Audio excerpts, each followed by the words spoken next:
Assalamualaikum warahmatullahi wabarakatuh. Sampurasun. Saat ini berbagai macam kegiatan terus digalakan sebagai bentuk upaya dalam membangkitkan ekonomi di Jawa Barat. Termasuk salah satunya PPLIPI Festival yang diusung oleh Perhimpunan Perempuan Lintas Profesi Indonesia atau PPLIPI dengan tema Bangkit Ekonomi Jawa Barat. PPLIPI Festival ini diadakan pada tanggal 22 sampai dengan 27 Maret 2022 di Balai Asri Pusdai yang di dalamnya terdapat berbagai macam kegiatan seperti talk show, lomba, demo masak, pelatihan-pelatihan dan lain sebagainya. Oleh karena itu, saya Atalia Pralatia, Ketua Tim Penggerak PKK Provinsi Jawa Barat mengajak kepada seluruh masyarakat Jawa Barat untuk mendukung kegiatan ini dengan cara yuk hadir di PPLIPI Festival dan mari bangkitkan perekonomian Jawa Barat bersama-sama. Hatur nuhun. Assalamualaikum warahmatullahi wabarakatuh.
Salam sejahtera untuk kita semua. Pertama-tama kita memuji kepada Allah, kepada Tuhan Yang Maha Esa, karena bisa atas anugerah kesehatan terutama, kita bisa hadir di tempat ini dan nanti insya Allah sesaat lagi kita akan bersama dengan dua orang narasumber yang tadi saya buka-buka sedikit karena selama ini kalau jadi host banyak mewawancarai dari pelaku UMKM. Kemudian para aktivis lingkungan, tetapi mohon maaf, selama pandemik banyak sekali narasumber yang memberikan pengetahuannya di TV Harmoni. Nah ini luar biasa ini, jadi ada perkembangan luar biasa. Bahkan tadi ketika saya sebelum masuk ke sini, di stage itu pemain bandnya bercerita tentang kesehatan. Coba bayangin, baru pada saat sekarang seorang pemain band bicara kesehatan, ulama bicara kesehatan, pendeta bicara kesehatan pada saat pandemik ini. Luar biasa. Akan hadir dua narasumber utama kita pada kesempatan kali ini. Ini orangnya kalau saya lihat ya, orangnya sangat manis. Dokter dua-duanya sangat manis, sehat dan menyenangkan. Kita panggil Dr. Arif Wibowo SPIP. Silakan tepuk tangan. Dan satu lagi adalah Ibu Dr. Michi Sitepu SPJP. Silakan. Tepuk tangan, tepuk tangan. Izin duduk kan? Ya.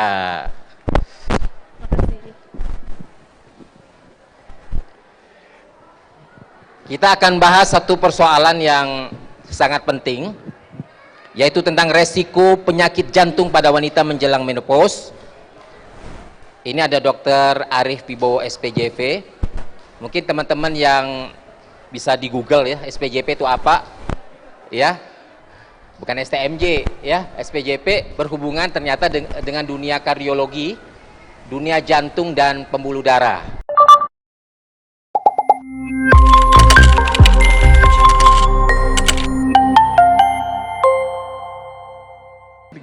itu jadi lebih sedikit. Jadi yang asap-asap tadi itu radikal bebas pun sedikit. Karena radikal bebas ini juga berbahaya sebenarnya. Kalau kita ke sel nanti selnya jadi rusak gitu. Nah kalau efisien, radikal bebasnya sedikit, energinya maksimal, nyampe kita ke target jantung sehat gitu. Mangga, Dokter Minci silakan. Ya, tadi udah cerdik dari cek rutin secara berkala, nyaka rokok, dan R-nya tadi apa ibu-ibu? Yang R. Yang R-nya apa? Iya, mantap. Ya, D-nya ini D-nya itu adalah diet ya. Diet itu maksudnya makanannya. Jadi yang diharapkan itu makanannya seperti apa sih, Dok, gitu. Makanan yang pertama itu adalah makanan yang rendah garam.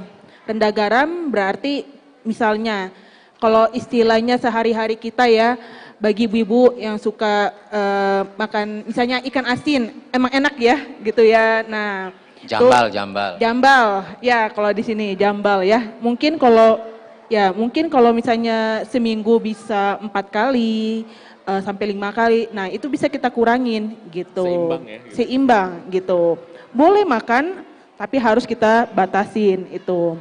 Kemudian misalnya kita mengurangi misalnya makan makanan yang siap saji, misalnya seperti sosis itu juga bisa ya. Kemudian makanan kaleng itu juga bisa gitu. Tapi bukan berarti semuanya kita nggak boleh makan, tidak. Tapi kita harus bisa membatasinya. Oh kalau misalnya seminggu ini kayaknya saya sering nih masakin buat keluarga, misalnya makanan yang instan ataupun yang siap saji. Oh minggu depan kita ini mulai nih kita perketat ini ya. Jadi biar dosanya agak berkurang dikit, itulah istilahnya ya. Nah kemudian yang I-nya itu apa? Sama yang makanan itu lagi adalah mengurangi dari lemak. Yang tadi dibalik dijelasin dari Dokter Arif adalah penimbunan lemak di pembuluh darah jantung bisa menyebabkan berujungnya bisa menyebabkan penyakit jantung koroner. Nah, bisa misalnya makanan ya balik lagi kita harus batasin. Misalnya kita suka tongseng, kemudian atau apa ya gaji ataupun Itu yang enak-enak iya, itu. memang iya. Gule. Ya gule itu lagi ya. Kalau dibilang boleh atau enggak sebenarnya boleh, tapi balik lagi kita batasi gitu ya. Dan yang tadi I-nya itu adalah I. Jadi indeks massa tubuh ya. Kalau istirahat cukup ya. Jadi bagi kita itu biasanya kita harus sekitar 7 sampai 8 jam per hari gitu.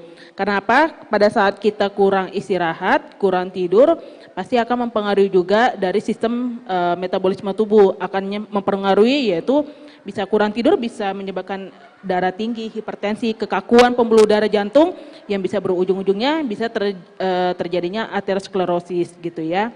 Kemudian yang terakhir itu adalah kelola stres. Nah ini gampang-gampang sulit ya gitu. Kayak kita aja juga lagi berusaha juga ya. Bukan hindari ya, Iya, kelola. Kalau gitu. stres mah nggak bisa dihindari ya. Iya gitu, kelola stres. Jadi ya misalnya ada satu hal ya kita bagaimana bisa membantu ya bagaimana mengelola stres. Misalnya ada suatu problem ya kita bisa coba bagaimana mengaturnya. Itu sih kira-kira. Ya. Dengan ini Zumba. Apa? Dengan Zumba. Ya, Zumba juga bisa ya. Olahraga kan menaikkan hormon-hormon yang happy ya, serotoninnya ya. Gitu, ya. Sekarang ini kan lagi rame-ramenya persoalan Crazy Rich yang menerima hadiah. Itu empot-empotan itu Bu. Yang nerima hadiah ya. Hadiah dari para Crazy Rich, 2-3 orang itu. Waduh. Bakal didatengin sebagainya. Nah kalau nggak seru ini ya kalau nggak ada pertanyaan dari para audiens, silakan nanti yang bertanya itu akan disediakan ada 5 goodie bag, silakan. 1, 2 dulu ya, 2 dulu sebelah sini, 1, 2, 1 lagi, oke 1. Yang itu dulu, ada bisa bantu nggak? Mic? Iya.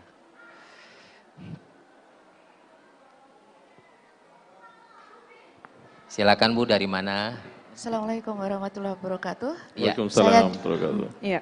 Assalamualaikum. Dr. Aribowo dan Dr. Sitepu. Ibu siapa namanya? Saya Dida, Dida dari dari? PP LIPI. Oke. Oke, saya mau tanya ke dokter. Kalau saya misalnya sudah terindikasi oleh kena penyakit jantung koroner dan ada penyumbatan di beberapa tempat, apakah itu pemasangan ring itu adalah jalan satu-satunya atau kita bisa olahraga dan diet ketat masalah makanan itu dengan pola makan yang baik Iya. gitu. Apakah harus pasang ring atau ada alternatif lain selain diet dan olahraga? Kayaknya Itu. langsung jawab deh, Dokter Arif. Oh iya, Ibu izin. Dina. Bagaimana? Oke, terima kasih Bu pertanyaannya. Sama-sama. Iya. Jadi kalau yang tadi kita ceritakan itu masalah prevensi primer ya Bu ya. Ya. Jadi sebelum terjadi penyakit. Ya. Nah, yang kasus ini itu adalah secondary prevention. Oke. Jadi prevensi sekunder setelah terjadi penyakit, kemudian mencegah komplikasi, nah atau memperlambat komplikasi. Nah pertanyaannya bagus nih, dan pertanyaan ini banyak ditanyakan oleh pasien atau masyarakat. Yang harus kita ketahui bahwa pertama, sumbatan atau aterosklerosis atau derajat aterosklerosis seperti apa? Apakah dia yang ringan, apa yang signifikan atau berat gitu. Maksudnya adalah kalau dia signifikan artinya si sumbatan itu tentu harus diatasi. Ya. Itu satu. Poin kedua adalah kalau kita melihat pembuluh darah jantung itu kan yang utama ada 3 ya Bu. Jadi kiri 2, yang kanan 1. Apakah kalau kita sebut namanya lesi, jadi si sumbatannya itu apakah sederhana? Sederhana itu kita sebut bisa dibilang cuma 1 gitu misalnya, entah itu di kiri, di tengah, atau di kanan. Ringan. Kalau sederhana, kalau tidak signifikan ya, kalau tidak signifikan dan sederhana, biasanya dia optimalisasi medika terapi. Jadi obat-obatan dulu, modification lifestyle dulu. Tapi tentunya harus dicek secara baik dan benar. Maksudnya apa? Jadi gini, tentu kan kalau pasien datang kan di EKG ya Bu ya, dicek profil lipidnya seperti Treadmill. apa. Betul, LDL, HDL, trigliserida, dan kolesterol total kan gitu. Kemudian dicek juga USG jantung nih, echonya. Apakah si yang pembuluh darah sumbatan ini mengganggu alirannya gitu ya, alirannya mengganggu otot jantungnya berkontraksi.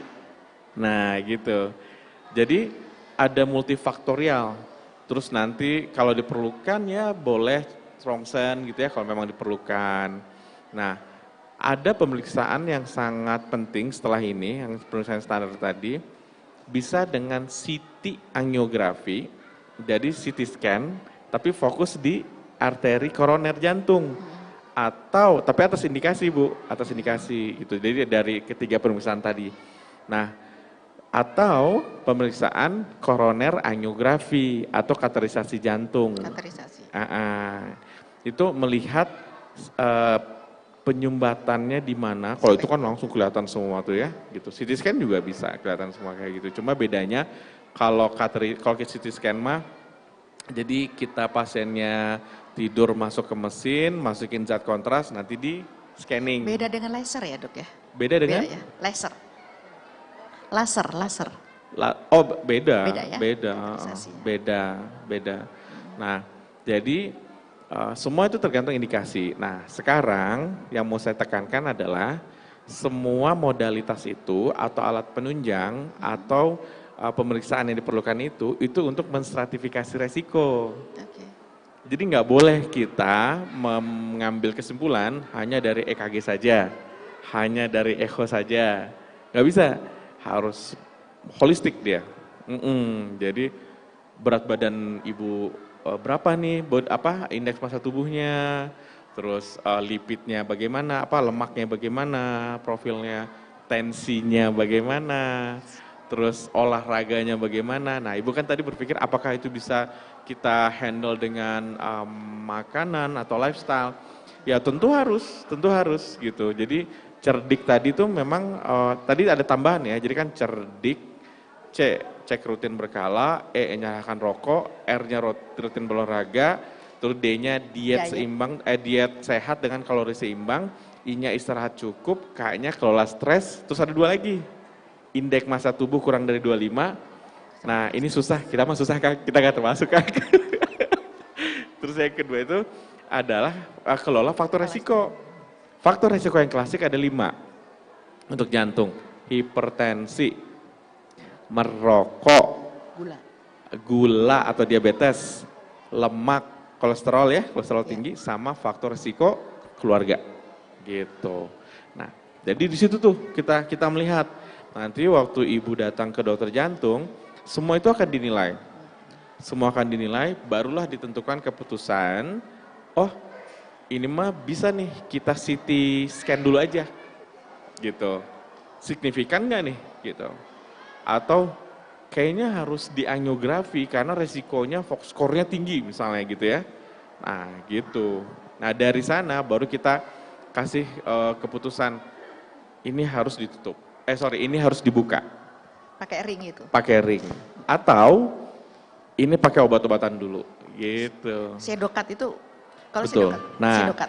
tentang sedokart atau pill in the pocket ya, itu kan dia taruhnya di bawah lidah ya, 5 mg kan dosisnya 5 mg. Itu sangat bermanfaat, menurut saya itu salah satu pencegahan yang paling baik Kang. Jadi gini deh, kita ini kan endemik untuk aterosklerosis ya, pola makan gitu ya, lihat aja kan kita sehat-sehat semua Bu di sini. Nah kita harus, jadi kita harus apa ya? Menurut saya itu salah satu langkah yang baik ya, pill in the pocket, sedokart itu. Kalau ingat ada catatan, kalau kita ini memang ternyata resiko ya gitu. Wah kayaknya resiko deh nih. Ya udah kita taruh aja pill in the pocket atau di kantong di mana gitu. Bila nih ada nyeri dada, bukan nyeri dada yang biasa, tapi nyeri dada yang khas untuk serangan jantung, misalnya untuk gejala jantung. Apa aja tuh? Nyeri dadanya progresif makin berat, keringat dingin, disertai dada berdebar atau bisa disertai dengan sesak nafas, bisa atau tidak ya. Terus bisa dengan mual muntah gitu. Jadi khusus khas lah gitu. Itu harus di bawah lidah. Itu bagus kalau itu. Kalau memang faktor risiko itu semua tadi ada gitu. Oke. Siap. Terima kasih banyak. Oke. Sami-sami. Kita pindah ke sebelah sini dulu ya. Tadi siapa tadi? Silakan. Ibu maaf ini bingkisannya Bu. Kang. Oh. Iya silakan. Terima kasih buat Ibu tadi yang sudah bertanya. Mangga. Silakan, namanya siapa Bu? Saya Bu Andini, Bu dari Andini. Komisi Sosial PP LIPI Jabar. Oke, silakan Bu Andini. Selamat sore Pak Dr. Selamat Arif sore. sama Selamat Ibu sore, Dr. Ibu. Nici. Iya. Ada 3 pertanyaan, nggak apa-apa ya Dokter. Tapi boleh salah satu dijawab deh. boleh ya. Ini satu ditawar. Ini Pak, saya mau tahu kalau penyakit jantung itu apa aja selain penyakit jantung koroner. Nah itu ya. Terus gejalanya seperti apa dan penyakit jantung apa yang mengakibatkan fatal untuk wanita yang sudah menopause. Itu aja pertanyaan dari saya. Terima kasih Dr. Arif, Dr. Nici. Ini bagus pertanyaan nih buat ini. Jawabannya lumayan nih. Memberi ancaman positif ya. Silakan.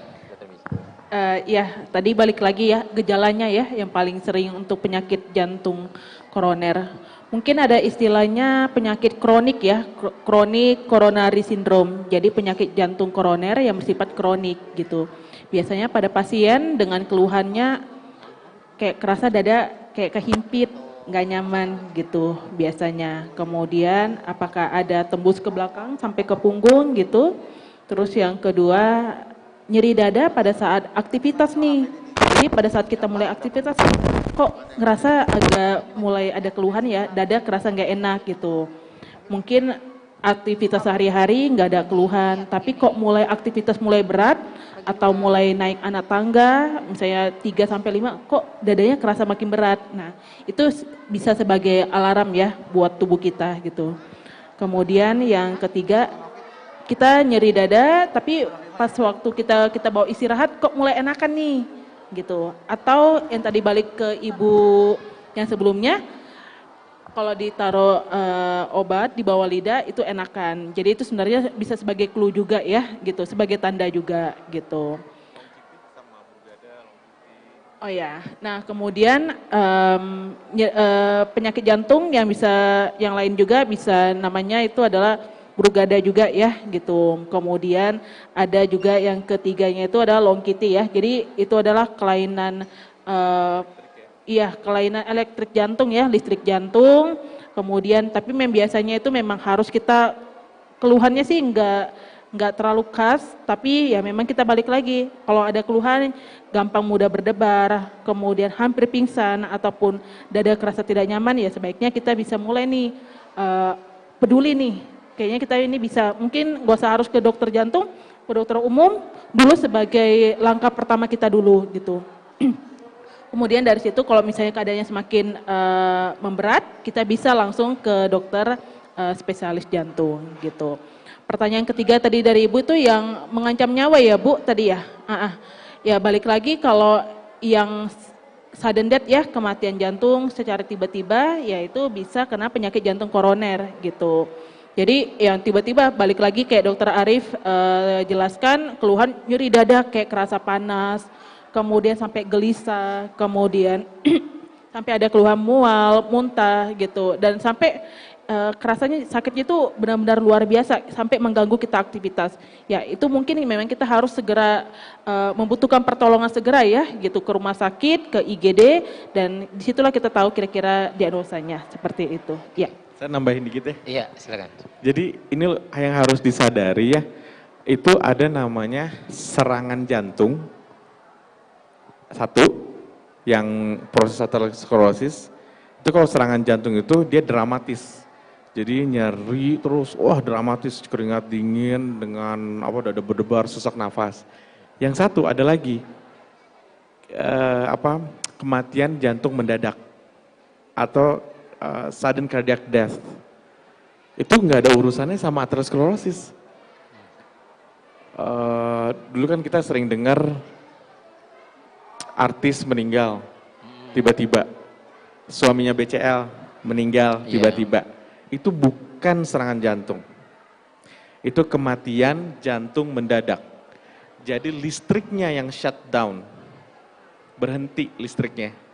Nggak ada urusannya sama pembuluh darah, nggak ada urusannya sama lemak, gitu. Jadi ada penyakit pembuluh darah arteri koroner ya, yang itu. Ada penyakit listriknya, yang seperti Dr. Michi sebutkan. Ada penyakit ototnya. Nah itu sederhana itu. Jadi komponen pembuluh darah, listrik jantung, tadi yang dijelaskan. Kemudian ototnya, atau kardiomiopati. Gitu. Yang satu urusan penumpukan lemak, degeneratif, prosesnya lama.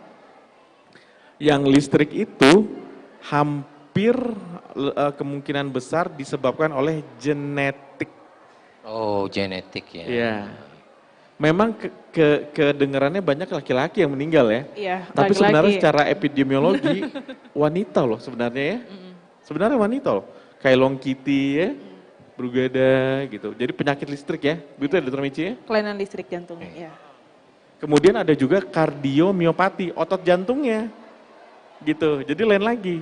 Pembuluh darahnya mah aman-aman aja. Listriknya mah oke-oke aja. Tapi ototnya yang bermasalah. Gitu. Nah, kalau kita step forward, bagaimana kita cek nih, gitu. Nah tadi itu makanya saya bilang, bagaimana kita tahu? Cek ke dokter jantung. Kenapa? Karena dokter jantung itu bukan untuk penyakit, tapi untuk screening dan menjaga kondisi jantung tetap sehat. Jadi paradigma harus dirubah, gitu. Mudah-mudahan bisa menjawab, Bu. Oke, balik lagi ke sini dulu ya. Tadi mana? Ya, mangga. Tolong Oke. Iya, suara ibu Waalaikumsalam. mantep. Iya.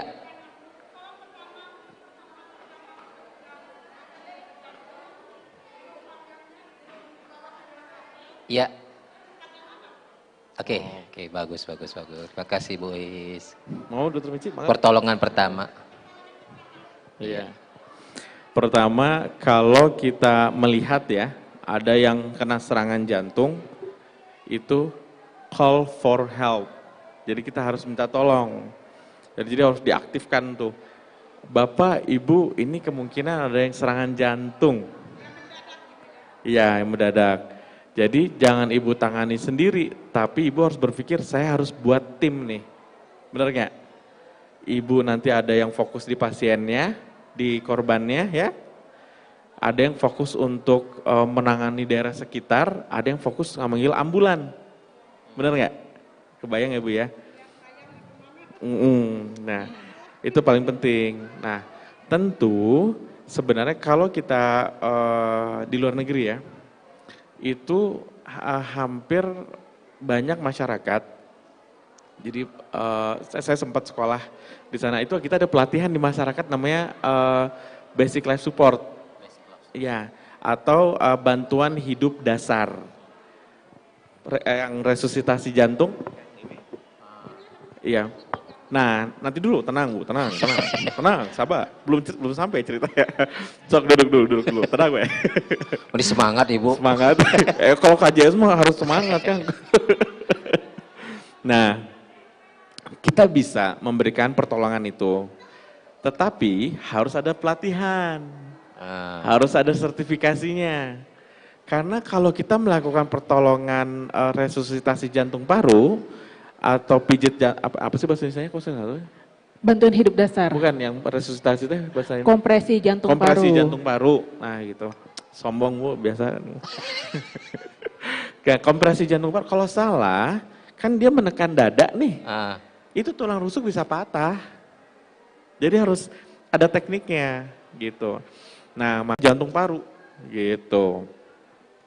Dalam kondisi ideal, let's say atau sebutlah Ibu sudah bisa melakukan kompresi jantung paru, punya sertifikasi, bahkan sudah bisa melatih nih misalnya gitu ya, masyarakat. Ibu boleh tuh, baru boleh gitu. Tapi kalau tidak bisa, tidak ada, minimal lapangkan ini jalan nafasnya. Terus cepat panggil ambulan, cepat kirim ke rumah sakit. Karena khawatirnya kalau tidak ada skillnya, malah nanti bahaya gitu. Iya, bisa fatal gitu. Nah, makanya saran saya memang seharusnya nih Kang, bantuan hidup dasar itu diwajibkan untuk semua lapisan masyarakat. Kan ada puskesmas ya gitu, ada posyandu, bahkan basic survival skill ini buat dewasa dan anak kecil dan bayi kan bisa ya, sama aja kan gitu, bisa.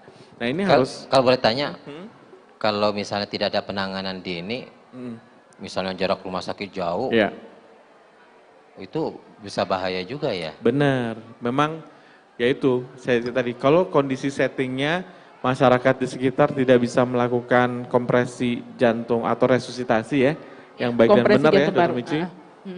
Ya malah jadi bahaya sih sebenarnya, malah bahaya sekali. Salah satu, kan kita dari yang tidak bisa, dari yang terburuk kita harus lakukan yang terbaik kan. Ya harus cepat-cepat dikirim Kang, cuma itu sih menurut saya. Oke. Atau panggil dokter nih, kan di setiap masyarakat tuh harus rasanya bagus kalau dibuat tim kesehatan khusus gitu, untuk yang kasus-kasus akut ya. Sempat Kang, Syukur-syukur. meninggalnya Kang Odet kan ada yang Iya. para netizen bilang, wah kalau begitu para pengurus masjid harusnya mulai Betul. membuat tim Persis. agar bisa Persis. menangani kasus-kasus seperti itu. Persis. Oh. Persis, dulu pernah saya sholat Jumat di sholat Idul Fitri di Majalengka. Kan istri saya orang Majalengka. Iya. Itu bupatinya lagi ceramah, tiba-tiba anfal, serangan jantung. Ya kita kan sebagai ini langsung kita respon dong ya, gitu kan kita udah sertifikasi ya, udah punya skillnya. Saya mau lakukan itu, dihalangin, dihalangin. Ya itulah, ada kendala sosial sih memang. Jadi pertanyaan Ibu tadi bagus. Jadi pertanyaan ini muncul, Ibu sudah aware gitu ya, sudah punya peduli terhadap oh ini jadi masalah nih, kalau seandainya terjadi apa nih yang mesti saya lakukan? Nah, kayak orang ngobrol Bu di Yayasan Jantung punya. Iya. Kita berpacu dengan waktu, kalau tadi berpacu dengan melodi Bu ya. Oke, Makasih, ini dulu, Bu. yang ini dulu ya, satu ya.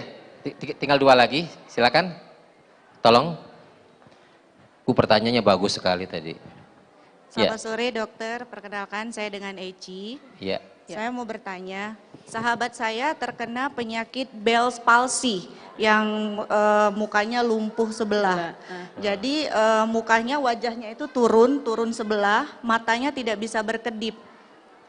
Nah, yang ingin saya tanyakan gimana cara mengobati kasus Bell's palsy ini? Itu saja, terima kasih. Ya, terima Nyambung kasih. nggak? Nyambung ya? Sebenarnya ini, ya terima kasih ya Bu. Iya, jadi kalau sebenarnya Bell's palsy ini lebih ke penyakit saraf ya, gitu. Jadi kalau sepengetahuan yang telah saya pahami ya sebenarnya balik lagi kita konsultasi ke dokter sarafnya gitu. Apakah memang sebenarnya memang bisa ada yang secara sementara keluhannya kemudian bisa perbaikan gitu. Namun memang ada yang tetap menetap gejalanya. Nah, hal ini sebenarnya lebih jatuhnya kita datang ke dokter saraf seperti itu ya Bu. Iya, itu aja sih. Ya. Terakhir ya, yang Ibu. Ya, oke. Assalamualaikum warahmatullahi wabarakatuh. Hatur nuhun. Dok, terima kasih banyak informasi yang sangat luar biasa disampaikan kepada kita semua ya. Dari Ibu? Oh ya, saya dengan Santi. Ibu Santi. Saya juga di panitia di sini di Humas. Dok, tadi saya sangat terinspirasi sama dokter selain dari penemukan lemak bahwa jantung juga ada penyakit jantung dari situ, juga tadi masalah otot jantung dan listrik jantung gitu ya. Dan yang dibahas sekarang ini adalah masalah resiko jantung wanita menjelang menopause. Ya saya sebenarnya termasuk orang yang sudah menjalani ini Pak. Merasa bahwa ada saat menjelang pre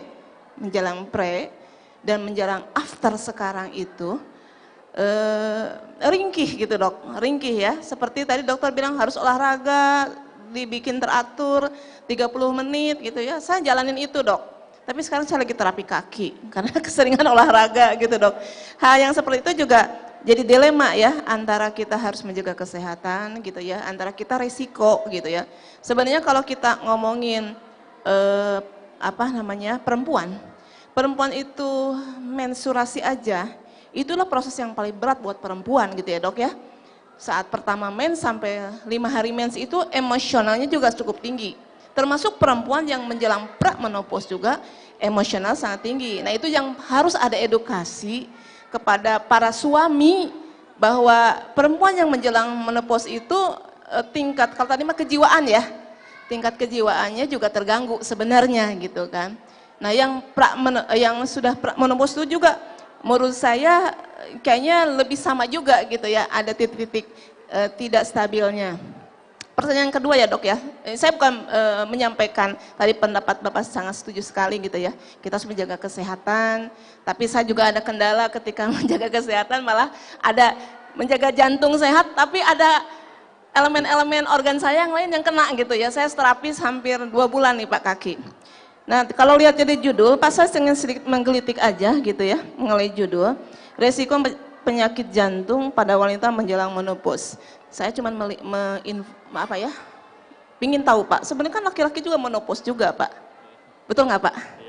Betul ya. Nah kita jarang membahas Pak, laki-laki menopause gitu ya. Kita teredukasi perempuan menopause, sensitif, emosional gitu ya. Padahal kita di rumah sama laki-laki gitu ya, yang sama-sama mungkin menjelang menopause juga. Baik Pak, hanya saya ingin dapat pencerahan dari Bapak. Untuk laki-laki yang menopause, kan tidak kelihatan ya kalau kita berhenti menstruasi. Nah untuk laki-laki yang menopause, apa kira-kira Pak penyakit yang secara medisnya gitu berpengaruh kepada laki-laki? Itu aja Pak. Assalamualaikum warahmatullahi wabarakatuh. Jadi ini satu sisi ada resiko misalnya, tapi sisi yang lain ada gangguan di persendian. Betul. Gimana nih? Betul. Izinnya. Ya. Ya, ini pertanyaannya bagus Ibu. Terima kasih. Jadi gini, kalau kita memilih tipe olahraga, ya, itu memang harus disesuaikan apakah dia high impact atau low impact. High impact itu terhadap joint, ya, sendi-sendi. Lari, jalan itu high impact. Middle impact tuh kayak sepeda, itu middle impact. Nah, dengan kasus Ibu, saya sangat sarankan, seperti yang saya sarankan sama ibu saya, itu berjalan di kolam renang. Betul. Jadi energinya jauh lebih besar, tapi impactnya rendah. Gitu. Nah, berjalan di kolam renang ini, dia kan melawan tahanan air. Begitu dia turun kaki, itu pun tidak sekuat waktu kita lagi jalan biasa. Ya, mangga telangkung ya tama, mau ada di Cipanas mangga, gitu. Nah, kemudian yang paling harus kita pahami, tadi kan kita membahas kesehatan jantung aja nih, menopause jantung ya. Tapi pada sebenarnya ada proses osteoporosis yang tulang, benar. Jadi pengeroposan tulang. Dan ini terjadi berbarengan, in paralel, secara bersamaan setelah menopause itu. Jadi hormon yang tadi kewanitaan yang saya ceritakan itu kan kita fokusnya ke jantung aja. Padahal sebenarnya itu ke seluruh tubuh termasuk tulang. Nah, prinsip sederhananya gini ya tubuh kita. Kalau tubuh kita distimulus, maka akan berespon. Kalau tubuh kita berstimulus dan merespon ini kan butuh bahan bangunan, butuh materi untuk membuat itu jadi kuat. Jadi nutrisinya juga harus baik. Stimulusnya masuk, nutrisinya masuk gitu. Dan itu nggak bisa kita lakukan, saya udah melakukan ini selama 1 minggu, ya nggak cukup atuh. Kan harus terus-terusan. Proses metabolisme kan terus-terusan. Begitu. Nah, untuk yang laki-laki menopause, ini lain lagi ceritanya. Ya, Dr. Michi ya? Benar sekali. Ini menarik ya, karena tidak sekentara, ini bahasanya ya, tidak sekentara wanita. Tapi itu berhubungan dengan rendahnya hormon. Kalau misalnya wanita itu progesteron estrogen ya Dr. Michi? Iya, estrogen yang turun. Kalau laki-laki testosteron gitu. Rendahnya hormon laki-laki ini itu juga resikonya sama. Nah tapi ingat, untuk hubungan ke jantung apakah itu berhubungan? Penelitian yang kami pelajari tidak sesignifikan hubungannya dengan cancer. Jadi testosteron yang rendah ini lebih banyak dihubungkan dengan cancer daripada penyakit jantung. Ada, tapi lebih banyak ke cancer. Beda dengan wanita. Kenapa? Karena hormon wanita itu mempunyai efek proteksi. Perlindungan ya dok? Iya. Untuk lapis endotelnya ya dok ya? Iya benar. Untuk pembuluh darahnya. Begitu itu hilang atau berkurang menopause, baru tuh naik tuh resikonya. Baru mulai itu lemaknya. Laki-laki mah tuh udah baung dari muda ya kan. Makan, olahraga, terus apalagi pandemi ya Kang ya. Boro-boro hoyong olahraga kan ya. Ini saya efek pandemi Bu, dulu saya ini sehat sekali. Harap Pak, harap kan. Gitu sih, gitu. Mangga Dr. Michi kalau mau nambahkan. Silakan. Ya, mungkin mau menambahin pertanyaan pertama ya, yang tadi bagaimana sih kita untuk mengedukasi untuk pasangan kalau misalnya lagi datang haid, terutama tadi dengan ibu yang menopause ya, sebenarnya itu proses alami ya, proses karunia tubuh juga, bagaimana bisa nggak bisa kita hindari gitu. Namun bagaimana untuk pengendaliannya balik lagi kita harus tetap komunikasi ya sama pasangan juga. Ya, kalau stres itu semuanya kita belajar juga sih dari kami juga, kemudian dari ibu-ibu juga ya. Nggak mudah tapi bukan berarti nggak mungkin untuk bisa dilakukan, dilatih gitu.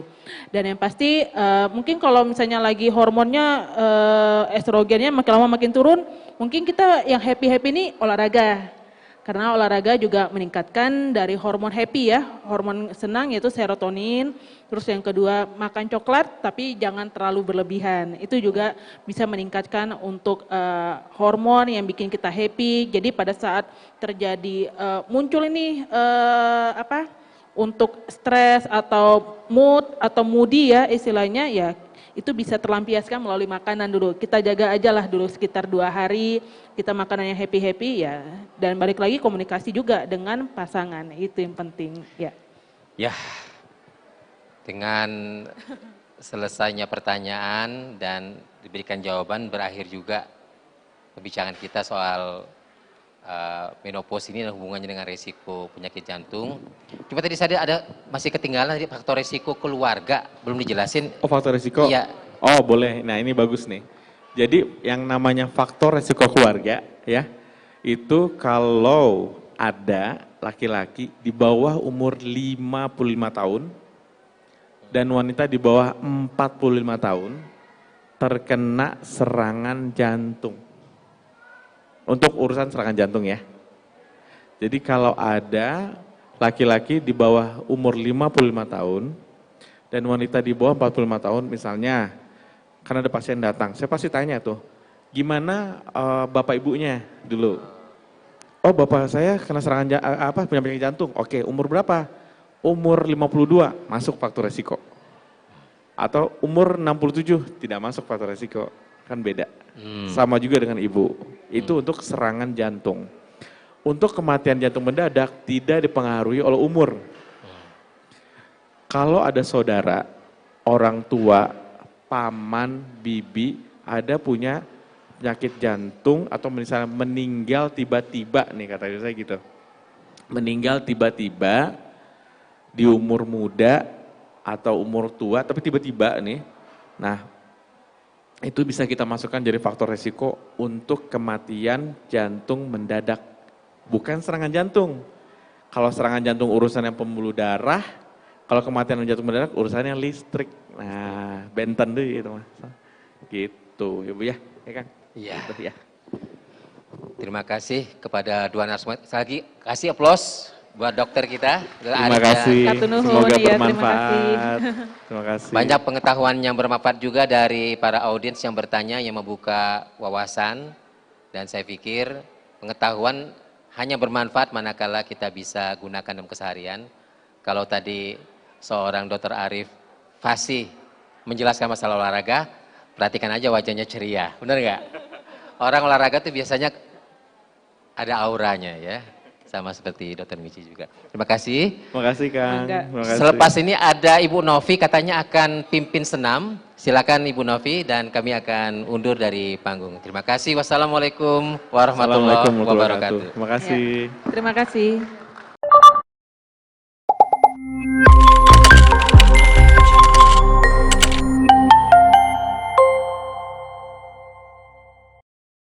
Oke, jadi sebarkan Bu ke teman-teman semua ya Bu, ke majelis taklim, ke tetangga, RT, RW, dicandak sadananya Bu ya.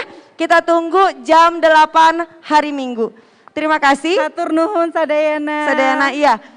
Teh Irma, acara kita ini luar biasa ya, disponsori oleh Bank BJB, Coklat Kita, Wings, Dinas Koperasi dan UMKM, Bank BRI, Wardah, MS Glow, Jaswita Jawa Barat, Mayora, Liwet Asep Strawberry, Mekari, Glory Community, Basnas, Kesra, Jabar, TC Invest, dan Pegadian. disupport oleh siapa Teh Irma? Kita juga disupport oleh Akar PHRI, Balai Astri, Accent Decoration, Panatacara, Hipapi, Asperapi, apa bacanya ini? Aisyah. Aisyah, Kota Ketawa, Ica. Indonesian Chef Association, Latansa Pesta, dan Yayasan Jantung Indonesia. Ya, dan tidak lupa ini, kita juga masuk TV ibu-ibu ya. Kita disupport full oleh TV Harmoni, E-News, Pikiran Rakyat, Mangle.id, PRFM, Cakra, Rama, Kosmo, Radio B, SMSI, dan Inspira TV. Oke, ibu bapak sekalian, akhirnya ini penutupnya yang sangat kita tunggu-tunggu. Ini akan ada performance dari adik-adik yang lucu-lucu, yang gemes-gemes. Ini kita akan sambut dengan bangga dari Sanggar VSP, Ove, dan Miyuki, dan Suci. Inilah dia akan menyanyikan Cinta Untuk Mama. Tepuk tangan dong, tepuk tangan yang meriah.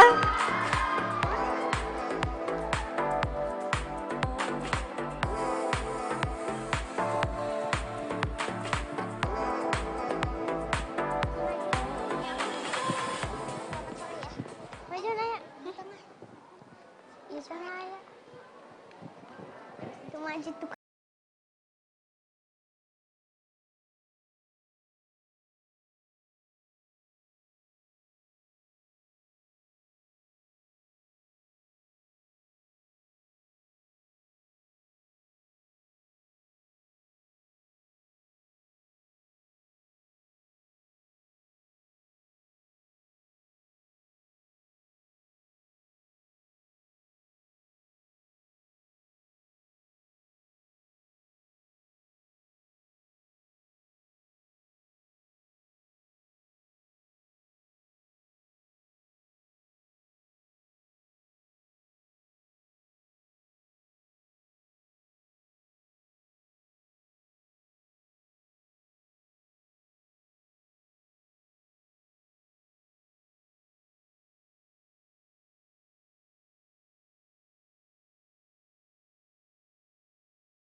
Assalamualaikum warahmatullahi wabarakatuh. Sampurasun.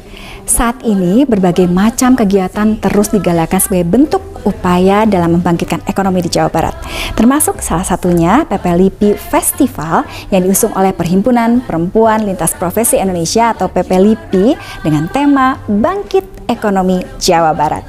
PPLIPI Festival ini diadakan pada tanggal 22 sampai dengan 27 Maret 2022 di Balai Asri Pusdai yang di dalamnya terdapat berbagai macam kegiatan seperti talk show, lomba, demo masak, pelatihan-pelatihan dan lain sebagainya.